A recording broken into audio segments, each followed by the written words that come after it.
Pemirsa, puluhan emak-emak warga kota Tangerang, Banten yang menjadi korban penggusuran pembangunan ruas tol JOR 2 Kunciran Bandara Internasional Soekarno-Hatta menghentikan paksa pengerjaan dengan menghadang alat berat.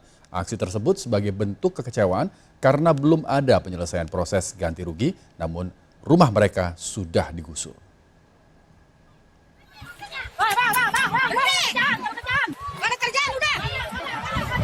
Puluhan warga yang menjadi korban gusuran proyek tol JOR 2 yang kebanyakan kaum ibu-ibu ini merangsek masuk areal proyek pembangunan tol di Kelurahan Jurumudi, Kecamatan Penda, Kota Tangerang, Banten. Warga langsung menghentikan paksa proses pengerjaan dengan menghadang operasional dua alat berat dan mengusir pekerja dari areal tanah yang masih diklaim milik warga.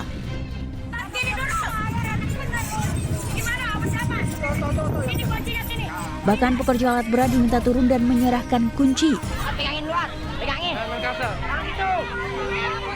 Warga bahkan menggeruduk pekerja yang enggan menghentikan kegiatannya. Aksi ini dilakukan karena warga hendak menduduki kembali tanah mereka karena belum adanya proses ganti rugi dari Kementerian Pekerjaan Umum dan Perumahan Rakyat. Aparat TNI yang berjaga di lokasi berusaha menenangkan warga dan meminta warga untuk menjauhi areal proyek pengerjaan dan sempat terjadi adu mulut. Saat warga berhasil dipukul mundur dan memilih bertahan di sebuah tenda, sejumlah anak-anak yang ikut aksi justru jatuh pingsan akibat kelelahan. Warga Jurumudi yang menjadi korban penggusuran meminta Presiden Joko Widodo untuk menyelesaikan permasalahan ganti rugi lahan dan rumah mereka. Kami ini rakyat susah, jangan disusahin lagi. Kami pengen keadilan, tapi sampai sekarang belum ada keadilan. Mana keadilannya? Saya mohon Bapak Dirjen, Bapak Jokowi, nengok ke bawah. Bila perut turun, tanah udah dapat 80% jadi. Tapi kami masih terbengkalai. Pangnya terus kami mau jadi gembel beneran sekarang. Penghasilan udah nggak ada.